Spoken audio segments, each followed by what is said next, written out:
मुंबई तक brought to you by Badekar group.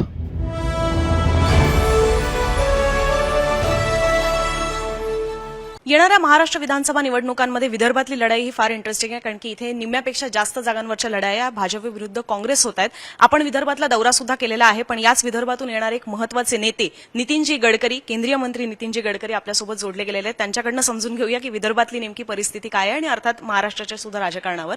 Sir, स्वागत आहे तुमचं मुंबई तकवर। आणि तुम्ही खरं तर फार स्पष्ट बोलता, हे महाराष्ट्राने देशानेही पाहिलेलं आहे। तर आता तुमचे दौरे सुरू आहेत, तुमचा प्रचार सुरू आहे, तुम्हाला ग्राउंड लेव्हलवर नेमकी काय परिस्थिती पाहायला मिळते?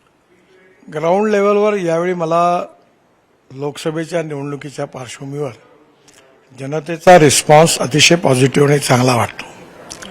कारण लोकसभेच्या निवडणुकीच्या वेळी एक अपप्रचार करून लोकांना कन्फ्यूज करण्याचा प्रयत्न केला गेला होता की आम्हाला जर 400 जागा मिळाल्या तर आम्ही बाबासाहेबांचं संविधान बदलवू। ना आम्ही संविधान बदललं, ना बदलवणार आहे कधी, आणि कोणाला बदलवू देणार नाही। त्यामुळे आज ही गोष्ट लोकांना कळून चुकली की हा सगळा विषारी प्रचार खोटा होता। त्याच्यामुळे आता लोकांमध्ये रिॲक्शन चांगली आहे आणि निश्चितपणे ज्या विविध योजनांद्वारे भारत सरकारने आणि राज्य सरकारने त्या योजना राबवल्या त्याचा उत्तम परिणाम पाहायला मिळेल आणि लोक आम्हाला पॉझिटिव्ह व्होट देतील असा मला विश्वास आहे। पण याच विदर्भामध्ये आता एडीएमके फॅक्टरबद्दल जास्त चर्चा होते। आम्ही इथल्या पत्रकारांशी सुद्धा बोललेलो आहोत आणखीन तळागाळातली परिस्थिती समजून घेण्यासाठी। सो तो आहे आदिवासी, दलित, मुस्लिम, कुणबी। त्यातले मुस्लिम तरी आपण बाजूला ठेवूया की जे काही तुमचे परंपरागत वोटर्स नाहीयेत, काही लाभार्थी योजनेमुळे तुम्हाला ते वोट करत असतील, पण असं पूर्ण चंक तुमच्याकडे नाहीये। पण इतर मुद्दे जर पाहिले, आदिवासी, दलित, तर त्यांच्यामध्ये आरक्षणाचा मुद्दा जो आहे तो तापलेला आहे। खास करून मधल्या काळामध्ये जे एसटीमध्ये धनगर ऍड होतील याची एक भीती त्यांच्यामध्ये तयार झालेली आहे। पेसाचा मुद्दा आहे, त्यामुळे आदिवासी सुद्धा नाराज आहेत म्हटलं जात आहे। दलित सुद्धा आपल्याकडे यावं याच्यासाठी तुम्ही काही वेगळे प्रयत्न केलेले आहेत का? कुणबी सुद्धा नाराज आहेत असं म्हटलं जातं। तर तुमचा भरोसा नेमका मग कुठल्या वोटर्सवर आहे? मला असं वाटतं की जात जी आहे ती पुढाऱ्यांच्या मनात आहे, लोकांच्या मनात नाही आहे। तुम्ही अनेक ठिकाणी बघा मागच्या 10 वर्षाच्या राजकारणात की त्या मतदारसंघात त्यांच्या जातीचे लोक नाहीच्या बरोबर आहेत, तरी ते लोक निवडून आले। त्यामुळे आपण त्यांना जे लोकांच्या मनात जातीच्या आधारावर जे इलेक्शनचे गणित आहेत ते इलेक्शनचे निकाल आल्यानंतर चुकतात। जनतेच्या मनात जात नाही आहे, पण पुढाऱ्यांच्या मनात जात आहे। आणि आपल्या जातीचा उपयोग करून दुसऱ्या जातीबद्दल विष घालून आपल्याला निवडणुकीत कसा फायदा मिळेल हा काही पार्टीचा आणि नेत्यांचा एक राजनीतिक कार्यक्रम आहे। पण लोकांचं मत जे आहे ते विकासाकरता आहे। लोकांचं मत जे आहे त्यांना विविध योजनांतून जो फायदा मिळाला आणि त्यांच्या जीवनामध्ये सुसह्यपणा आला त्याकरता आहे।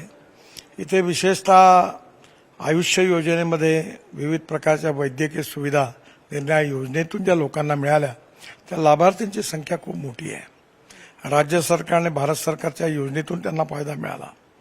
एवढंच नाही तर विशेषतः आमच्या नागपूरसारख्या ठिकाणी आज एज्युकेशन हब झालं।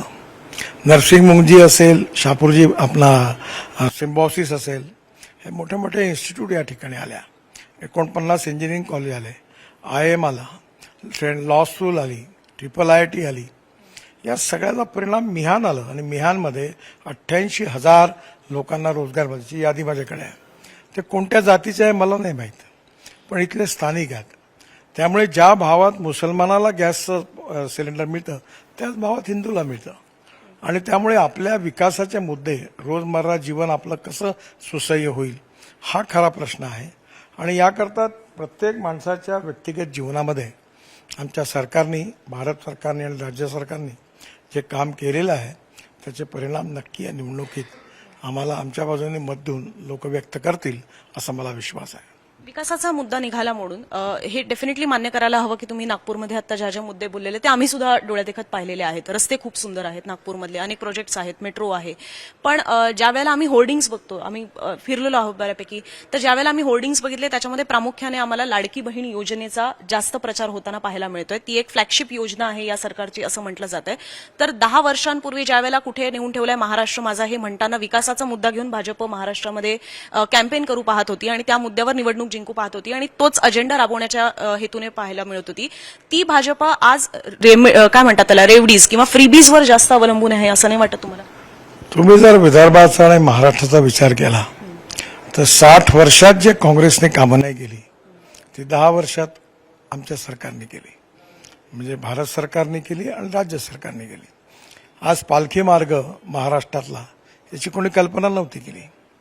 आज पुणे ते औरंगाबादला मी रस्ता बांधतोय, समृद्धी महामार्ग बनला, या सगळ्या अनेक गोष्टी आहे. विमानतळं वाढली, शिर्डीसारखं विमानतळ किती मोठं झालं, सिंचनात सुविधा झाल्यात, प्रधानमंत्री ग्राम सडक योजनेतून रस्ते झाले, इंजिनिअरिंग कॉलेज निघाले, एकंदरीत वैद्यकीय सुविधा प्राप्त झाल्या, याचा परिणाम आहे.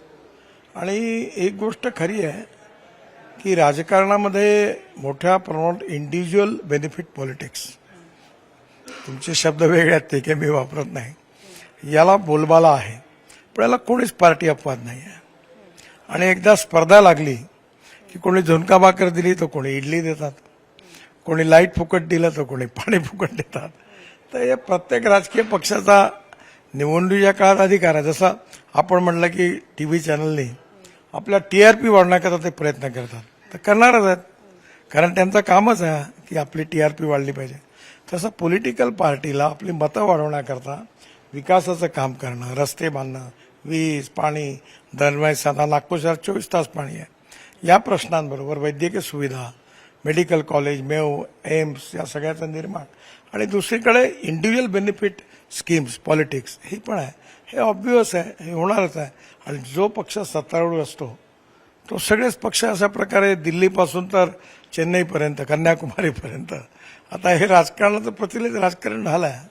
तुम्ही गैर आहे असं मला नाही वाटत. तुम्ही मतदारांपर्यंत जाताय, अनेक वर्ष जात आहे, पण आता प्रामुख्याने परिस्थितीबद्दल बोलायचं झालं, लोकांना काय जास्त अट्रॅक्ट करते मग? विकासाचे मुद्दे जास्त अट्रॅक्ट करतात की फ्रीबीज? नाही, माझा तर अनुभव, मी नागपुरात जात पात पंथ धर्म भाषा काही न करता, इथे कधी ही काँग्रेसची परंपरागत सीट होती, मी तिसऱ्यांदा निवडून आलो, तर मी तर जातीभातीमुळे नाही आलो, मी तर स्पष्ट लोकांना सांगतो माझं मत. मी निवडून आलो ते केलेल्या कामामुळे, लोकांच्या प्रेमामुळे आणि विश्वासामुळे. आणि मला जात पंथ धर्म भाषा आणि सेक्स अशा कशाचाही विचार न करता लोकांनी मला मतदान केलं, ते कामामुळे केलं.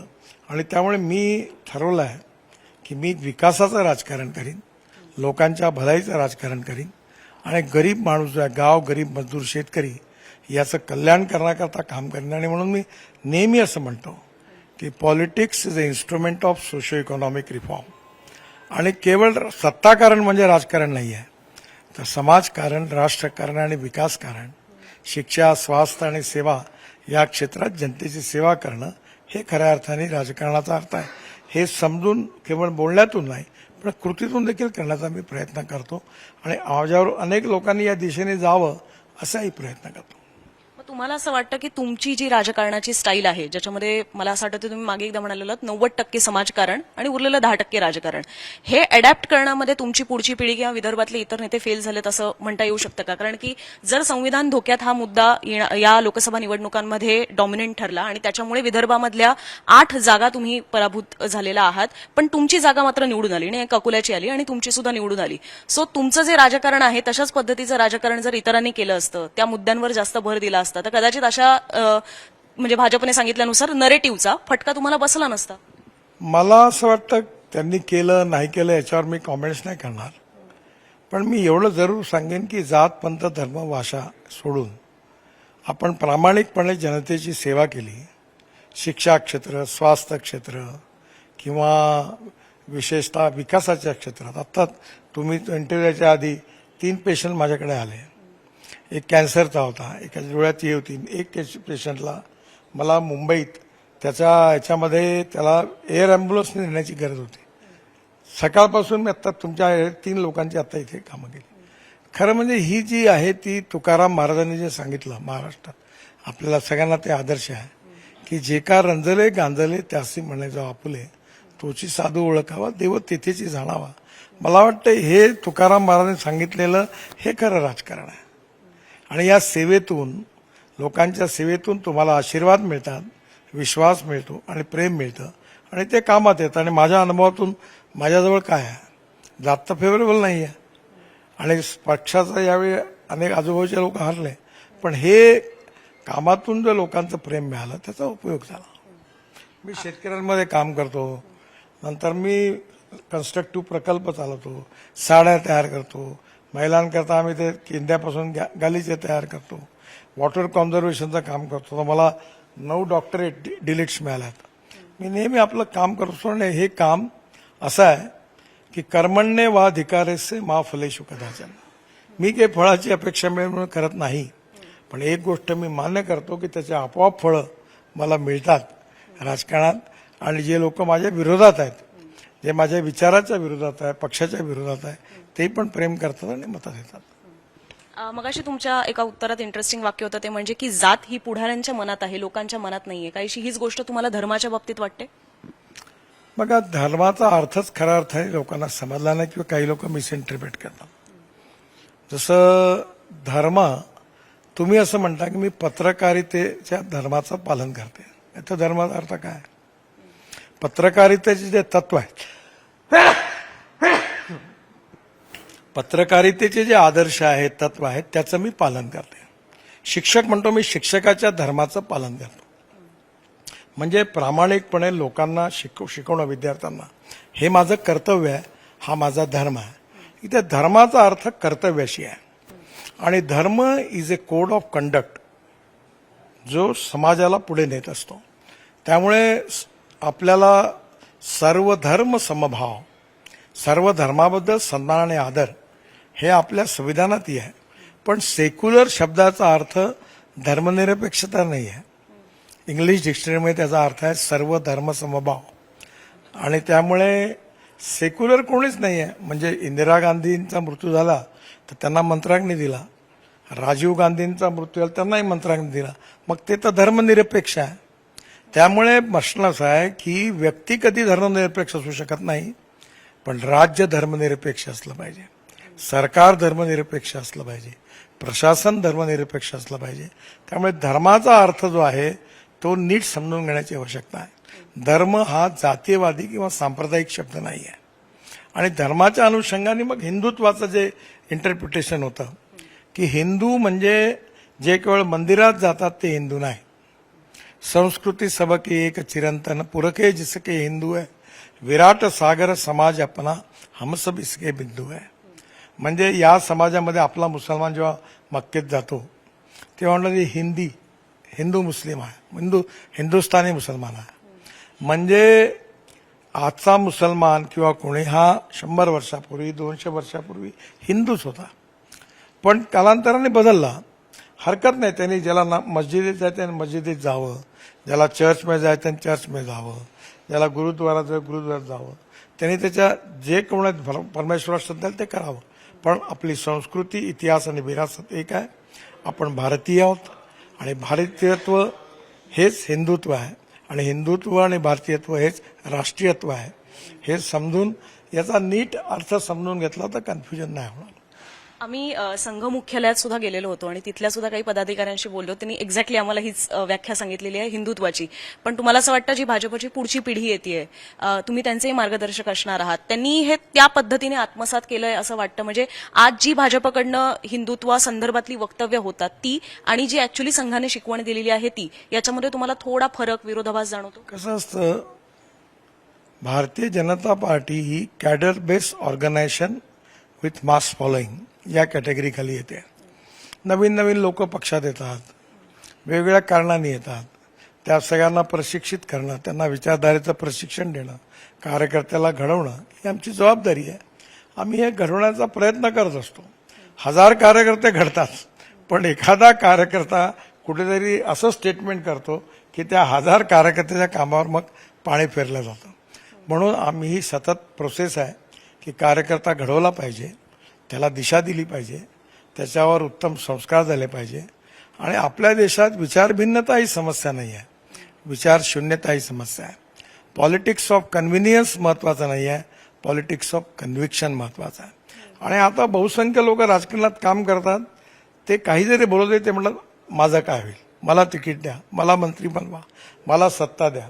म्हणजे हे जो मी आहे याच्याऐवजी यापेक्षा मला समाजाचं भलं करायचं आहे, देशाचं भलं करायचं आहे, गाव गरीब मजदूर शेतकऱ्याचं भलं करायचं आहे. मी पहिले आपलं भलं करीन आणि नंतर मग या सगळ्यांचं भलं करण्याकरता जीवन देईल असा म्हणणारा कार्यकर्ता ही पक्षाची ताकद आहे. ही एक कंटिन्युअस प्रोसेस आहे. कार्यकर्ता घडत असतो, पण जेव्हा तुम्हाला माहिती आहे की जेव्हा मशरूम पीक होतं, जे हायब्रिड सीड लावलं की जेवढं पीक उत्पन्न वाढतं तेवढे रोग जास्त येतात. मग त्याच्यावर औषधाचे फवारे मारावे लागतात. आता भाजपचं सध्या पीक खूप आलेलं आहे, त्यामुळे चांगले दाणे आहेत आणि त्याचमुळे रोगराई पण पसरते. पण त्याच्यावर स्प्रे मारावं लागतात. ते मारायचं काम आम्ही केलं पाहिजे आणि त्यातून विशेषतः ते वाचवलं पाहिजे. आणि एक चांगला सुदृढ वैचारिकदृष्ट्या प्रगल्भ असा कार्यकर्ता, देशभक्त, राष्ट्रवादी, समाज समर्पित आणि गाव गरीब मजदूर शेतकऱ्याकरता काम करणारा हा सामाजिक कार्यकर्ता खऱ्या अर्थाने तयार झाला पाहिजे, हीच भाजपची अपेक्षा आहे.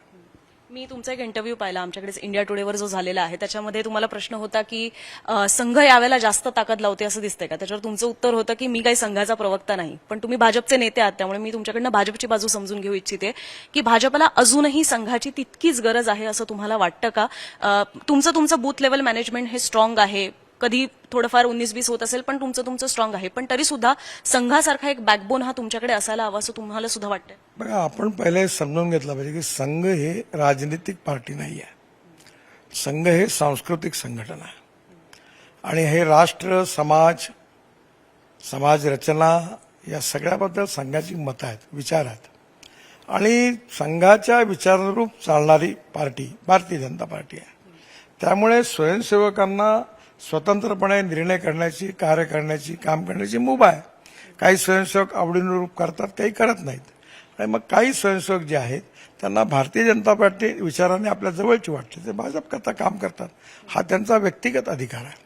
संघ राजकारणात नाही, संघ कोणाला आदेश देत नाही. संघ राष्ट्रीय भूमिकेतून आपल्या स्वयंसेवकांना मार्गदर्शन करतं आणि त्या विचारानुरूप स्वयंसेवक आपला निर्णय घ्यायला स्वतंत्र आहेत. नाही, पण त्याच्यामध्येच म्हणजे जे सरसंघचालकांचं भाषण झालं त्याच्यात 2 मुद्दे होते. एक, 100% मतदान झालं पाहिजे, जो स्वयंसेवकांना कार्यक्रम आहे 100% मतदान झालं पाहिजे आणि हिंदुत्ववादी विचारसरणीचं सरकार यावं, हा त्यातला दुसरा कार्यक्रम आहे. तर आता हिंदुत्ववादी विचारसरणीचं सरकार म्हटलं तर त्यातले 2 भागीदारी तर इथेच महायुतीमध्ये आहेत, शिवसेना आणि भाजप. त्यामुळे तो इन अ वे मेसेज हाच जातो की इथे मतदान करा. कारण तिकडे महाविकास आघाडीकडे फक्त एकटी शिवसेना युबीटी आहे, तर ठीक आहे, तिकडेही काही मतदार झुकू शकतो, पण इथे जास्त दावे करणारे पक्ष आहेत. मनसे एक समर्थक पक्ष आहे असं आपण म्हणू शकतो. त्यामुळे इन अ वे तो प्रचार तुमच्याच बाजूने झुकतोय असं म्हणता येऊ शकतं. म्हणून माझा प्रश्न आहे की ठीक आहे, त्यांच्याबद्दल मी नाही म्हणत आहे, पण तुम्हाला सुद्धा हे जे संघाचं खाली जाळं काम करत आहे त्याचा इन अ वे तुम्हाला फायदा होतोय, ती गरज तुम्हाला आहे असं तुम्ही म्हणू शकता की भाजप आता सक्षम आहे असं तुम्हाला वाटतं? नाही, असं काही नाही. मी पहिलेच सांगितलं की संघ हे सांस्कृतिक संघटना आहे. संघ डायरेक्टली राजकारणात इन्व्हॉल्व नाही आहे. संघ स्वयंसेवकावर संस्कार करून त्याला एक विचार देतात आणि ते विचार राष्ट्रीय हिताकरता त्या विचारानुरूप स्वयंसेवक वागतो. त्यात बहुसंख्य गोष्ट भारतीय जनता पार्टीशी जुळतात आणि म्हणून स्वयंसेवक स्वयंस्फूर्तीने अनेक स्वयंसेवक पक्षाचं समर्थन करतात. म्हणजे गरज आहे या सगळ्या गोष्टी? नाही, गरज आणि गरज नाहीचा मुद्दा नाही आहे. जसं सांगितलं मी की स्वयंसेवकाच्या आपल्या देशाबद्दलच्या कल्पना आहे, राष्ट्रहिताच्या कल्पना आहे. आता लोकशाहीमध्ये 100% मतदान झालं पाहिजे हे तर कोणाच्या पक्षाच्या बाजूने नाही आहे, पण लोकशाही या देशात समृद्ध संपन्न झाली पाहिजे म्हणून सरसंघचालकाने ते आवाहन केलं आहे. आणि त्याचबरोबर लोकशाहीमध्ये 100% मतदान झालं पाहिजे आणि राष्ट्राचं हित समोर ठेवून मतदान झालं पाहिजे. हिंदुत्वाचं हित समोर ठेवून, हिंदुत्व हेच राष्ट्रीयत्व आहे, त्याचं हित समोर ठेवून मतदान केलं पाहिजे. आता यातला विचार फक्त आहे, ज्याला स्वयंसेवक विचार करून आपला निर्णय घ्यायला स्वतंत्र आहे. तुम्ही विदर्भाच्या पलीकडे सुद्धा कुठे कुठे प्रचार करणार आहात? कारण की आता तुम्ही परत एकदा महाराष्ट्राच्या राजकारणामध्ये, संसदीय नाही पण प्रचाराच्या, निवडणुकांच्या राजकारणामध्ये पुन्हा एकदा ऍक्टिव्ह झालेला आहात. विदर्भात तुमच्या सभा होत आहेत, आणखीन कुठे कुठे सभा करणार आहात? पश्चिम महाराष्ट्रात आहे, विदर्भात आहे, मुंबईच्या सगळ्या ठिकाणी आहे. माझ्या 55 सभा ठरल्या आहेत. अजून 1-2 दिवस कुठे वाढतील पुन्हा. तर एक दिवशी आता मी निघालो, 6 सभा आहेत आज. 6-8 सभा रोजच्या करणार आहे मी. अगदी शेवटाकडे येते, पण हा प्रचार जो आहे तो फक्त भाजपचा असणार आहे की शिवसेना आणि राष्ट्रवादीचा सुद्धा असेल? नाही, त्यांच्याही आहे. काही ठिकाणी त्यांनी मला, मुख्यमंत्र्यांनी आग्रह केला, बाकीच्यांनी सभा मागितल्यात. आता जसं पार्टी मी ठरवत नाही, माझा कार्यक्रम पार्टी ठरवते, ते सांगतील तिथे जाईन मी. पण तुम्हाला असं नाही वाटत की ज्या वेळेला महाराष्ट्राच्या निवडणुकांसंदर्भातले डिसिजन्स घेतले जात होते त्यावेळेला ज्या बैठका होत्या त्याच्यामध्ये आम्हाला तुम्ही पाहायला नाही मिळालात, ज्यांच्यावर महाराष्ट्राची जबाबदारी आहे ते प्रभारी होते, महाराष्ट्रातले कोर कमिटीचे सदस्य होते, पियुष गोयल सुद्धा तिथे होते, पण त्यावेळेला तुम्ही तिथे नव्हतात. आता मात्र ज्या वेळेला एक असा चेहरा हवा आहे की जो विकासाचे मुद्दे नेतो, असा चेहरा हवा आहे की ज्याच्याकडे जातीच्या नजरेने पाहिलं जात नाही, सर्वानुमते एक प्रकारे ऍक्सेप्टेबिलिटी असलेलं तुमचं नेतृत्व आहे, तर आता प्रचारात मात्र तुम्हाला उतरवण्यात आलेलं आहे. ही भावना तुम्हाला वाटते? नाही, उतरवण्याचा मुद्दाच नाही. मी भाजपचा कार्यकर्ता आहे. भाजपच्या विचाराकरता संघटनेला काम करणं माझं कर्तव्य आहे आणि ते कर्तव्यानुरूप मी प्रचाराकरता जेवढी ताकद लावून काम करता येईल जिंकण्याकरता तेवढी लावीन आणि माझं कर्तव्य आहे आणि जबाबदारी पण आहे. अशी कुठली सल नाहीये की डिसिजन मेकिंग मध्ये आपण नसतो? नाही, मी गेल्या 7-8-10 वर्षात महाराष्ट्रातल्या राजकारणात कुठे पडतच नाही. काही कोणाला तिकीट द्या म्हणत नाही, देऊ नका म्हणत नाही. ते जे निर्णय घेतात त्याप्रमाणे मी सपोर्ट करतो. आणि अगदी शेवटचा प्रश्न, कारण की नुकतेच अमित शहा महाराष्ट्रात येऊन गेलेले आहेत सभांमध्ये आणि त्याच्यामध्ये एक असं होतं की येणारं सरकार हे महायुतीचं यावं आणि देवेंद्रांना तुम्ही जिंकवून द्या, तर पुन्हा एकदा मग त्याच्यामुळे मुख्यमंत्री पदासंदर्भातल्या चर्चा होत आहेत. तर भाजपकडे हे मुख्यमंत्रीपद येणार आहे, ते पुन्हा एकदा फडणवीसांकडे जाणार आहे, या चर्चांना पुन्हा एकदा ऊत येतोय. तुम्हाला याबद्दल काही म्हणणं आहे? मला कुठल्याही चर्चेला ऊत आणायचा नाही आहे. निवडणुका झाल्यानंतर पक्षाचं केंद्रीय नेतृत्व आणि निवडून आलेले आमदार हे योग्य ते ठरवतील. या विषयाशी सध्या तरी काही बोलण्यात अर्थ नाही आणि बोलणं योग्य नाही असं माझं मत आहे. पण तरी त्याचे काही निकष ठरले असतील की ह्या मुद्द्यांवर ठरेल की कोणाचा मुख्यमंत्री असेल? मी आता अमित शहा नाही भेटणार आहात, नड्डांना नाही भेटणार आहे. तेव्हा तुमचा प्रश्न चांगला आणि योग्य आहे. त्यांना विचारलं ते तुम्हाला सगळं व्यवस्थित सांगतील. सो याही प्रोसिजरमध्ये तुम्ही नाही आहात? नाही, मी आहे. मला विचारलं तिथं मी आहे. कुठे नाही आहे असं नाही आहे. पण महाराष्ट्रात मी स्वतःच आपण आता कुठल्याही संघटनेच्या कामात वगैरे मी जात नाही. मला बोलवणं येतं, जात नाही. पण का असं महाराष्ट्रात रसच राहिलेला नाही? नाही, मी आता माझ्या दिल्लीच्या राजकारणात पूर्ण गुंतलेलो आहो आणि सध्या महाराष्ट्रातून मी माझं अंग बाहेर काढून घेतलेलं आहे. त्यामुळे मी काही तिकडे जात नाही आणि मला माहिती पण नाही सध्या की तेवढा टच पण नाही प्रत्येक जिल्ह्याचा. त्यामुळे आता मी माझं डिपार्टमेंट एवढा व्यस्त आहे आणि महाराष्ट्रातलं नेतृत्व चांगलं काम करत आहे, क्षमतावान आहे आणि त्यांना जेव्हा गरज पडते तेव्हा निश्चित त्यांना मी मदत करतो. बाकीच्या कामात त्यांना ते सगळं व्यवस्थित करतात. माझ्या गरजेची काही कामाची गरज त्यांनाही नाही आणि मलाही पण वेळ नाही. खूप खूप धन्यवाद गडकरीजी, तुम्ही आमच्याशी बोललात त्याबद्दल. कॅमेरामन राकेश साळसकरसह मी अनुजा, मुंबई तक, नागपूर.